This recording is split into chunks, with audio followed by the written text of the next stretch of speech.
Prime Minister Narendra Modi's visit to France and the US has come to an end.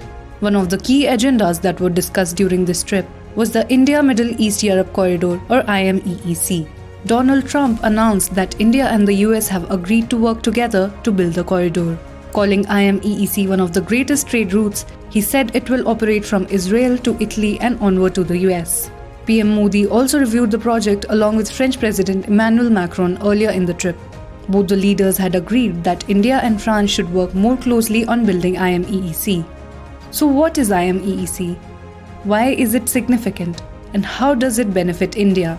Let's take a deep dive. India-Middle East-Europe Corridor is a global project aimed at boosting connectivity across Asia, West Asia and Europe. It is set to comprise railroad, ship-to-rail networks and road transport routes. The routes extend across 2 corridors involving 8 countries. Let's look at it on a map.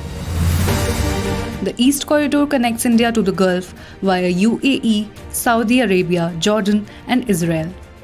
Meanwhile, the Northern Corridor links the Gulf to Europe via Israel, Italy, France and Germany.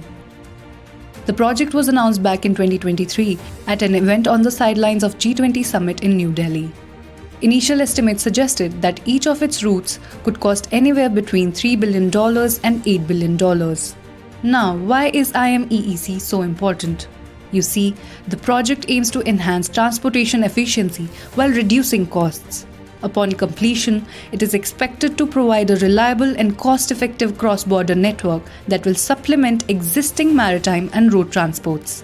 Some of its other benefits include enhanced trade opportunities, more employment, industrial growth, energy security and resource access, and lower greenhouse gas emissions. This was all about the economic implications of the project. Let's now talk about its geopolitical significance.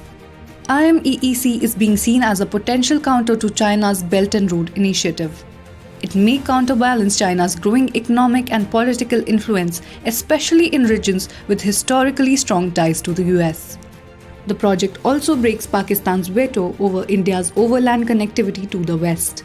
Since the 1990s, India has sought various trans-regional connectivity projects with Pakistan, but Pakistan has consistently denied access to landlocked Afghanistan and Central Asia. Amid this, IMEEC came as a significant breakthrough. Additionally, the corridor can deepen India's strategic engagement with the Arabian Peninsula by establishing smooth connectivity. The prospects sound promising, but there are several hurdles in the road to establish this connectivity. Developing a transport corridor involving rail, road and sea routes spanning multiple countries demands a lot of planning and coordination among stakeholders.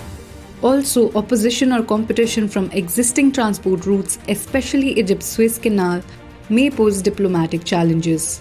Then there are monetary challenges to finance the construction, operation and maintenance of the corridor.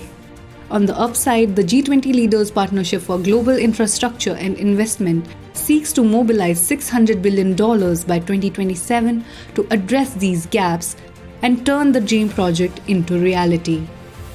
Arzoo for NDTV.